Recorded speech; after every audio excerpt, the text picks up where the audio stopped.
Ayatollah খামেনিকে অনেক হুমকি ধামকি দিয়েছেন ডোনাল্ড ট্রাম্প, কিন্তু পাল্টা হুঁশিয়ারি দিয়ে সবসময় মুচকি হেসেছেন ইরানের এই সর্বোচ্চ ধর্মীয় নেতা। শেষ পর্যন্ত খামেনির মুচকি হাসি চওড়া হলো। খামেনির কৌশলী চালে কুপোকাত হলেন ট্রাম্প। কেননা বিশ্বের অন্যতম পরাশক্তি রাশিয়া এখন ইরানের মিত্র। যে চুক্তি দুই দেশের মধ্যে হয়েছে তাতে মোটা দাগে বলা যায় ইরানের যে কোনো বিষয়ে ছাতা ধরে দাঁড়িয়ে থাকবে রাশিয়া। অনেক আগে থেকেই বোঝা যাচ্ছিল ইরানের পারমাণবিক ইস্যুতে এন্ট্রি নিতে পারে রাশিয়া। সে কথা যে মিথ্যা নয় তা অবশেষে প্রমাণিত। যুক্তরাষ্ট্র ও ইরানের পারমাণবিক কর্মসূচি নিয়ে চলমান আলোচনায় রাশিয়া এখন নিজেকে উপস্থাপন করছে মধ্যস্থকারী ও গ্যারান্টার হিসেবে। ট্রাম্প প্রশাসনের ডিল, ফার্স্ট চাপের কৌশল ও ইরানি কৌশলিক কূটনীতি এবং তৃতীয় শক্তি হিসেবে রাশিয়ার আবির্ভাব, এই ত্রিমুখী ভারসাম্য বদলে দিচ্ছে পারমাণবিক চুক্তির প্রচলিত হিসাব। সম্প্রতি ইতালির রোমে যুক্তরাষ্ট্র ও ইরানের মধ্যে ওমানের মধ্যস্থতায় পরোক্ষ আলোচনায় উল্লেখযোগ্য অগ্রগতি হলেও সমঝোতার পথ যে খুব মসৃণ তা বলার উপায় নেই। যুক্তরাষ্ট্র চাইছে ইরানের হাতে থাকা উচ্চমাত্রায় সমৃদ্ধ ইউরেনিয়ামের মজুদ ধ্বংস বা বিদেশে স্থানান্তরিত হোক। এর বিপরীতে ইরান নিজের ভূখণ্ডের বাইরে কোনোভাবেই মজুদ পাঠাতে রাজি নয়।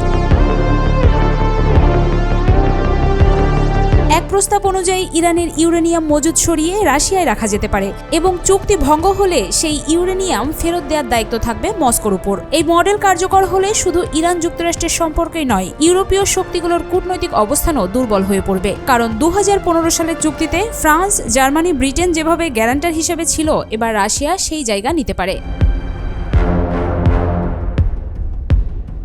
তবে বিশ্বজুড়ে ঘুরছে একটাই প্রশ্ন, এত দেশ থাকতে রাশিয়া কেন ইরানের সঙ্গে হাত মিলালো? রাশিয়া দীর্ঘদিন ধরে ইরানের পারমাণবিক অবকাঠামো গড়ে তুলতে কারিগরি সহায়তা দিয়ে এসেছে। ফলে ইরানের উপর তাদের প্রভাব অন্য অনেকের তুলনায় বেশি। একই সঙ্গে ইউক্রেন যুদ্ধের প্রেক্ষাপটে বিশ্বের সঙ্গে রাশিয়ার উত্তেজনাপূর্ণ সম্পর্ক এই ভূমিকা আরও জটিল ও কৌশলী করেছে। যুক্তরাষ্ট্রের জন্য রাশিয়ার এই সংযুক্তি যেমন কিছুটা নিশ্চয়তা তৈরি করবে, তেমনি নতুন কূটনৈতিক নির্ভরতার জন্ম দিবে। বিশ্লেষকদের মতে রাশিয়া এখানে শুধু মধ্যস্থকারী নয়, বরং ভবিষ্যৎ সংঘর্ষের ইন্স্যুরেন্স পলিসি হয়ে উঠতে পারে।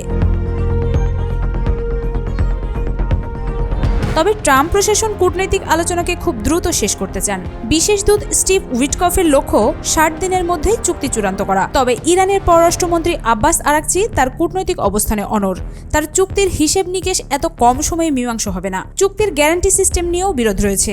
ইরানের দাবি, মার্কিন কংগ্রেসের অনুমোদিত চুক্তি ছাড়া আর কোনো প্রতিশ্রুতি টেকসই নয়।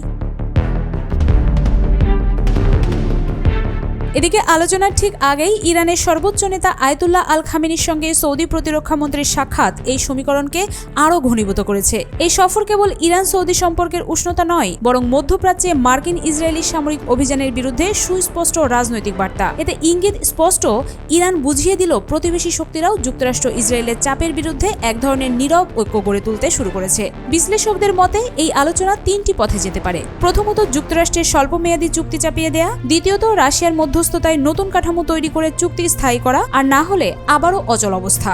যদিও ট্রাম্প প্রশাসনের কূটনৈতিক টেবিলে এটি সবচেয়ে সম্ভাবনাময় সমঝোতা হিসেবে বিবেচিত হচ্ছে। পারমাণবিক কর্মসূচি নিয়ে ইরান যুক্তরাষ্ট্রের এই নতুন আলোচনায় সত্যিকারের মধ্যস্থকারী হয়ে উঠেছে রাশিয়া। সমঝোতা হলে কূটনৈতিক ইতিহাসে এটি হবে নতুন এক অধ্যায়। আর যদি ভেঙে যায় তাহলে বিশ্ব রাজনীতিতে আরও বড় সংঘাতের পথ খুলে যেতে পারে।